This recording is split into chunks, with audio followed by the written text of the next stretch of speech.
الحمد لله رب العالمين والصلاة والسلام على سيد المرسلين وعلى آله وأصحابه وأزواجه وذرياته وأهل بيته أجمعين أما بعد فأعوذ بالله من الشيطان الرجيم بسم الله الرحمن الرحيم إن هذا القرآن يهدي للتي هي أقوم ويبشر المؤمنين الذين يعملون الصالحات أن لهم أجرا كبيرا۔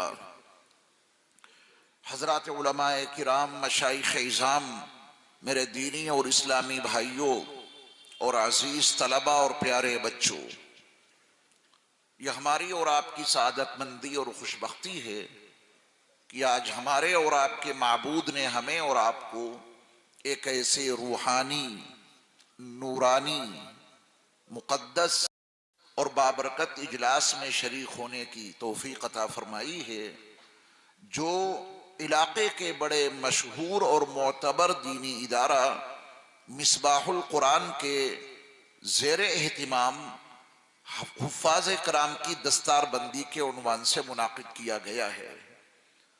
رات کا کافی حصہ گزر چکا ہے۔ مجھ سے پہلے آپ نے علماء کے، ائمہ اعظام کے بہت مفید اور پر اثر خطابات سنے ہیں، اور اب وقت اجازت نہیں دے رہا ہے کوئی طویل گفتگو آپ کے سامنے کی جائے، لیکن آپ محبت میں بیٹھے ہیں، اتنا وقت گزر گیا اور آپ جانے کا نام نہیں لے رہے ہیں، تو میں بس مختصر سی چند باتیں آپ کی خدمت میں عرض کرنا ضروری سمجھتا ہوں۔ میرے ایمان والے بھائیوں، ہمارے اور آپ کے دو وجود ہیں، ایک جسمانی وجود ہے اور ایک مذہبی وجود ہے۔ جسمانی وجود کے تحفظ کے لیے، اس جسمانی اور مادی وجود کو باقی رکھنے کے لیے ہم اور آپ کیا کچھ نہیں کرتے۔ ہمارے اور آپ کے اس جسمانی وجود میں کروڑوں اربوں سیلز ہیں، ان کو انرجی فراہم کرنے کے لیے ہم اور آپ کتنی غذائیں استعمال کرتے ہیں، کتنی وٹامنز استعمال کرتے ہیں، یہ ہمارا جسم برقرار رہے، یہ ہمارا وجود مادی قائم رہے، محفوظ رہے۔ اچھی بات ہے، یہ فکر کرنی چاہیے۔ اللہ کا عطا کیا ہوا یہ جسم ہے، اللہ کی عطا کی ہوئی غذائیں ہیں، ان غذاؤں کے توسط سے اپنے اس مادی اور جسمانی وجود کی جتنی حفاظت ممکن ہو وہ کرتے رہنا چاہیے۔ لیکن تباہی اور بربادی مقدر بن جائے گی ان جسمانی وجودوں کے لیے جو اپنے مذہبی وجود کو باقی رکھنے اور اس کی حفاظت کرنے کی کوئی فکر نہیں لیتے۔ جو ہمارا اور آپ کا مذہبی وجود ہے وہ کیسے برقرار رہے؟ مذہبی وجود کو صحیح سالم رکھنے کے لیے، مذہبی وجود کے تحفظ کے لیے ہمیں اور آپ کو کرنا کیا ہوگا؟ مذہبی وجود کو باقی رکھنے کا ایک واحد راستہ یہ ہے کہ اپنے آپ کو ان اداروں سے اور ان شخصیات سے وابستہ رکھیں کہ جو قرآن و حدیث کے تناظر میں ہی اللہ اور اس کے رسول صلی اللہ علیہ وسلم کا مستند اور جامع پیغام آپ تک پہنچاتے ہیں۔ وہیں سے ہمارا اور آپ کا مذہبی وجود برقرار رہ سکتا ہے۔ میرے ایمان والے بھائیوں، یہ مدارس اسلامیہ یہ ہمیں اور آپ کو ہمارے مذہبی وجود کو باقی رکھنے کے لیے تمام غذائیں فراہم کرتے ہیں۔ جس نے اس حقیقت کو سمجھ لیا، مدارس اسلامیہ سے، علماء سے، ائمہ سے اپنے آپ کو وابستہ کر لیا، ان کا مذہبی وجود عقائد کے عنوان سے، ایمان کے حوالے سے اور اعمال صالحہ کے عنوان سے انشاءاللہ ان کا مذہبی وجود برقرار رہے گا۔ ایک بات میری مکمل ہو گئی کہ ہمارا اور آپ کا جو مذہبی وجود ہے یہ کیسے صحیح سالم رہے اور کیسے برقرار رہے۔ دوسری بات، اس کو ذرا بہت توجہ سے سنیے گا، توجہ دیں گے تو حقیقت منکشف ہوگی۔ ایمان بنانے کی کوئی چیز نہیں ہے، ہمیں اور آپ کو ایمان بنانے کی فکر لینے کی کوئی ضرورت نہیں ہے، ایمان بڑھانے کی ضرورت ہے۔ ایمان بنانا یہ ہمارے اور آپ کے اختیار سے باہر ہے۔ آپ کون سے ایمان کی مینوفیکچرنگ کریں گے جو آپ ایمان بنا رہے ہیں؟ لا الہ الا اللہ محمد الرسول اللہ، یہ ایمان کا وہ کلمہ ہے جسے جو شخص سچے دل سے اس کی تصدیق کر دے اور زبان سے اسے پڑھ لے وہ ایمان میں داخل ہو جاتا ہے۔ دو جملے ہیں، لا الہ الا اللہ یہ 12 حروف پر مشتمل ہے، محمد الرسول اللہ یہ بھی 12 حروف پر مشتمل ہے۔ ان دو کلموں کی دل سے تصدیق کر دیں، زبان سے اس کا اظہار کر دیں، مومن بن گئے۔ اب اس کو بنائیں گے یا بڑھائیں گے، یہ بہت اہم جملہ آپ کے سامنے عرض کر رہا ہوں، اللہ سے دعا کرتے ہوئے کہ اللہ کرے آپ اس حقیقت کو سمجھ لیں۔ اس میں آپ کیا بنائیں گے؟ بنانا ہے یا بڑھانا ہے؟ قرآن مجید کی ایک آیت کے تناظر میں یہ حقیقت میں آپ کو سمجھائے دیتا ہوں، وَإِذَا تُلِيَتْ عَلَيْهِمْ آيَاتُهُ زَادَتْهُمْ ایمانا۔ اللہ نے اس آیت میں ایمان کے اضافہ، ایمان کی زیادتی اور ایمان کے بڑھنے کا تذکرہ کیا ہے، بنانے کا تذکرہ کہیں نہیں۔ قرآن اور حدیث کی تعبیرات کو اگر آپ جانتے ہیں اور نہیں جانتے ہیں تو علماء سے پوچھ لینا، قرآن اور حدیث میں کہیں بھی ایمان کے بنانے کا تذکرہ ہی نہیں ہے، ایمان کو بڑھانے کا تذکرہ ہے۔ اللہ ہم سب کو اپنا اپنا ایمان بڑھانے کی توفیق عطا فرمائے۔ کیسے بڑھے گا؟ آپ کو 7واں کلمہ ایمان مفصل ضرور یاد ہوگا۔ لا الہ الا اللہ آپ نے پڑھا، اس کلمہ مفصل میں، ایمان مفصل کے کلمے میں آمنت باللہ میں اللہ پر ایمان لایا، لا الہ الا اللہ میں آپ اللہ پر ایمان لائے، مومن تو ہو گئے، مگر ایمان کو بڑھائیے۔ کیسے بڑھے گا؟ وَمَلَائِكَتِهِ میں اللہ پر ایمان لایا اور اس کے فرشتوں پر ایمان لایا۔ ایمان بڑھا یا ایمان بنا؟ لا الہ الا اللہ میں فرشتوں کا تذکرہ نہیں ہے، وہ کلمہ جس کو پڑھ کر ہم اور آپ ایمان میں داخل ہوئے اس پہلے کلمے میں فرشتوں کا تذکرہ ہے؟ نہیں ہے۔ بڑھائیے ایمان، آمنت باللہ وملائکتہ میں اللہ پر ایمان لایا اور اس کے فرشتوں پر ایمان لایا، تو پھر فرشتوں کا کچھ نہ کچھ تعارف ضروری ہے۔ جبریل کا جاننا بہت ضروری ہے ان پر ایمان لانے کے لیے، میکائیل کی معرفت بہت ضروری ہے ان پر ایمان لانے کے لیے، اسرافیل کا کام کیا ہے ایمان کو بڑھانے کے لیے ان کا جاننا بھی بہت ضروری ہے، اور اسرائیل کو تو پھر جان ہی جائیں گے، آج نہیں تو کل ان سے ملاقات ہونی ہی ہے جب روح نکالنے کے لیے آئیں گے۔ پہلے سے کچھ معرفت ہے تو بڑی آسانی پیدا ہو جائے گی۔ آپ بتائیں، آمنت باللہ کے بعد جب آپ نے وملائکتہ پڑھا، فرشتوں پر ایمان لائے، تو آپ کا ایمان بنا ہے یا بڑھا ہے؟ بڑھا ہے۔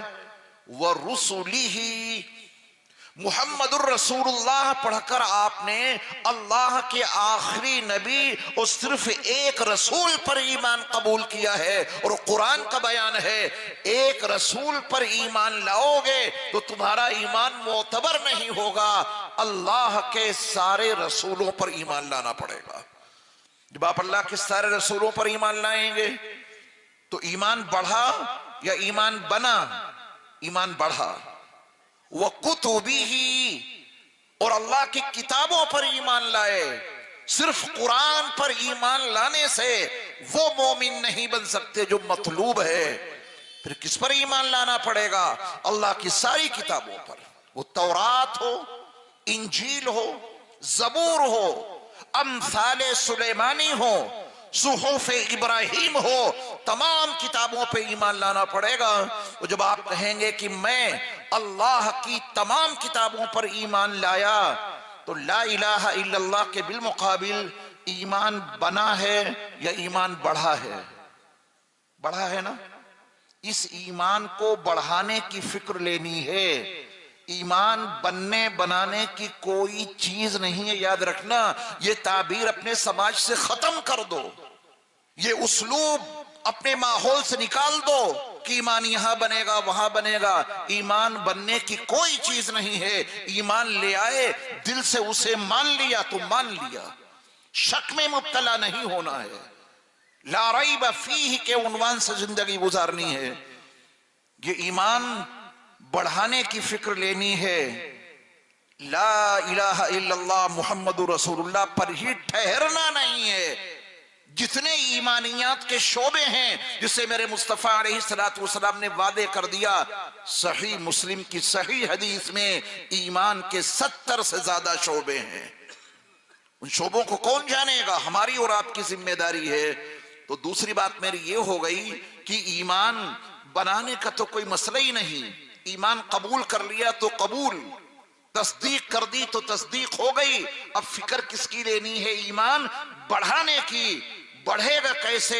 قرآنی نسخہ ہے، وَإِذَا تُلِيَتْ عَلَيْهِمْ آيَاتُهُ زَادَتْهُمْ إِيمَانًا، جب ان کے سامنے قرآن کی آیتوں کی تلاوت کی جاتی ہے تو ان کا ایمان بڑھ جاتا ہے۔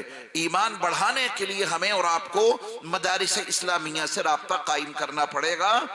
دو باتیں ہو گئیں، آخری بات سن لیجئے، اس کے بعد دعا کراؤں گا انشاءاللہ، کیونکہ ایسے وقت میں مربوط اور مسلسل گفتگو نہیں ہو سکتی۔ دو باتیں میں نے عرض کر دیں، اور تیسری بات بڑی اہم ہے، ذرا اس کو اور توجہ سے سن لیجئے گا۔ پوری دنیا کے مفکرین، پوری دنیا کے دشمنان اسلام حیران و شزدر ہیں کہ ہر مذہب اپنی اصلی شکل کھو چکا ہے۔ ہر مذہب اس دھرتی پر، اس روئے زمین پر، اس نیلگو آسماں کے نیچے نہ جانے کتنے مذہب آئے، کسی مذہب کا وجود ہی ختم ہو گیا۔ آج اس کا ایک پیروکار اس روئے زمین پر نہیں ہے۔ کچھ مذہب ایسے ہیں ان کی شکل بالکل بدل گئی، لیکن اللہ کا وہ آخری دین جو نبی مکرم صلی اللہ علیہ وسلم کے ذریعہ اب سے 1450 سال پہلے اس روئے زمین پہ برپا ہوا، 1450 سال گزر گئے، نہ یہ تبدیل ہوا، نہ اس کی شکل بدلی، نہ یہ ختم ہوا۔ تبدیلی تو بہت دور کی بات، جو اس کی بنیادی کتاب قرآن ہے اس کا ایک زبر نہ بدل سکا، اس کا ایک زیر نہیں بدل سکا۔ اللہ نے اپنے نبی علیہ السلام کو جو قرآن عطا کیا، من وعن، وہ قرآن آج بھی موجود ہے اور انشاءاللہ قیامت تک موجود رہے گا۔ ساری دنیا پریشان ہے کہ سارے مذہب بدل گئے، ختم ہو گئے کچھ، یا ان کی شکلیں بدل گئیں، یہ اسلام کیوں برقرار ہے؟ بڑی تحقیقات ہوئیں، اس کو کیسے بدلا جائے یا اس کو کیسے ختم کیا جائے، اس کے لیے جو ان کی عقلوں نے انہیں سمجھایا، میں اس کی دو باتیں آپ کو بتائے دیتا ہوں جس کے اوپر بڑی محنت ہو رہی ہے، بہت پیسہ خرچ کیا جا رہا ہے۔ دو چیزوں کو عنوان بنا کر اسلام میں تبدیلی پیدا کرنے کے لیے یا اسلام کی شکل کو بدلنے کے لیے دو بیزاریاں پیدا کی جا رہی ہیں۔ آپ کا مذہب کیوں نہیں بدلا؟ جب تحقیق کی انہوں نے تو انہیں پتا چلا اس کی دو وجہیں ہیں کہ یہ امت قرآن سے وابستہ ہے اور یہ امت اپنے مصطفیٰ کی حدیث سے وابستہ ہے، اس کے علاوہ تو کوئی وجہ نہیں۔ جب تک یہ لوگ قرآن سے وابستہ رہیں گے ان کا مذہب کوئی نہیں بدل سکتا، اور جب تک یہ اپنے نبی کی احادیث سے وابستہ رہیں گے ان کے مذہب کو کوئی تبدیل نہیں کر سکتا۔ دو بیزاریاں پیدا کر دو، یہ قرآن کن کے حوالے سے امت تک پہنچتا ہے؟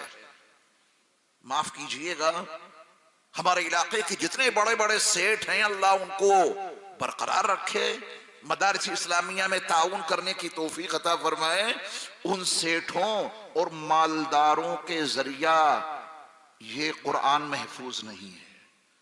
پروفیسر ہیں، انجینئر ہیں، ڈاکٹر ہیں، اللہ سب کو سلامت رکھے ایمان کی حالت میں، مگر یہ قرآن پروفیسر کے ذریعہ، انجینئر کے ذریعہ، ڈاکٹروں کے ذریعہ یہ قرآن ان کے توسط سے محفوظ نہیں ہے۔ جن کے توسط سے محفوظ ہے یہ نمونہ آپ کے سامنے موجود ہے، علماء کی محنت ہے۔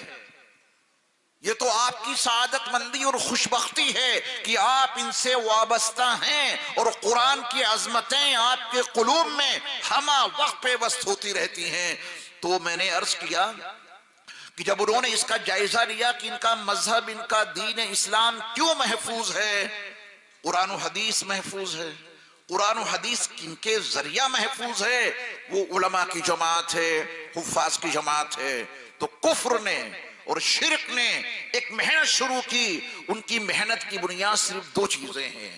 نمبر ایک، علماء بیزاری، اس کو یاد کیجئے گا، سبق ہے آپ کا، فکر و نظر کو درست کرنے کے لیے ایک بہت اہم گفتگو آپ سے کر رہا ہوں میں۔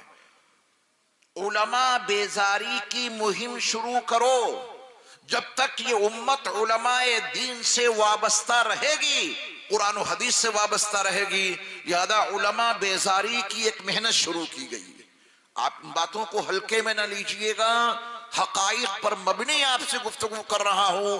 علماء بیزاری کی مہم شروع کی گئی، سوشل میڈیا کے ذریعہ سے، پرنٹ میڈیا کے ذریعہ سے، الیکٹرانک میڈیا کے ذریعہ سے، علاقائی طور پر بھی طاقتور لوگوں کو ورغلا کے استعمال کیا گیا۔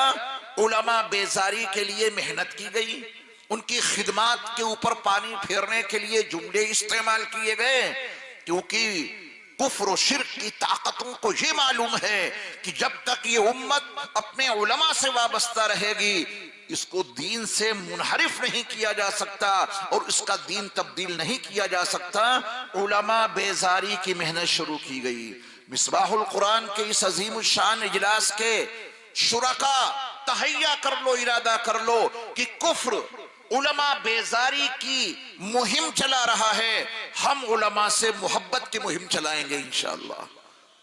یہ آپ کی مذہبی ضرورت ہے، آپ کا مذہبی وجود انہیں سے برقرار رہے گا۔ نمبر دو، قرآن بیزاری کی مہم شروع کی گئی۔ کس کی؟ قرآن بیزاری کی مہم۔ قرآن سے دور رہو۔ اللہ مجھے بھی معاف فرمائے اور آپ کو بھی۔ جن مساجد میں قرآن کریم کی تفسیر کرتے ہیں یہ ائمہ، تاکہ یہ امت کچھ قرآن سے جڑ جائے، قرآن کی عظمت ان کے دلوں میں اتر جائے، یہ ائمہ قرآن کی عظمت کو دل میں اتارنے کے لیے جب قرآن کی تفسیر کرتے ہیں تو کون سی فرقہ پرست طاقتیں ہیں جن کو ہم نام لے کر عام طور پہ اپنے بیانوں میں واضح کرتے ہیں، ان تمام فرقہ پرست طاقتوں میں سے آپ مجھے ایک تنظیم کا نام بتا دیجئے کہ فلاں دل والے آئے تھے جنہوں نے اس مسجد میں ہوتی ہوئی تفسیر کو رکوا دیا۔ کوئی دل ہے آپ کی نظروں میں؟ کوئی پریشد ہے آپ کے ذہن میں؟ کسی دل نے یا کسی پریشد نے آپ کی مسجد میں ہونے والی تفسیر کو رکوایا ہو؟ وہ تو نہیں آتے ہیں۔ کون آتے ہیں؟ جو آتے ہیں پہچاننے کی کوشش کیجئے انہیں قرآن کی تفسیر سے کیوں بیزاری ہے، انہیں قرآن کی تفسیر سے کیوں نفرت ہے؟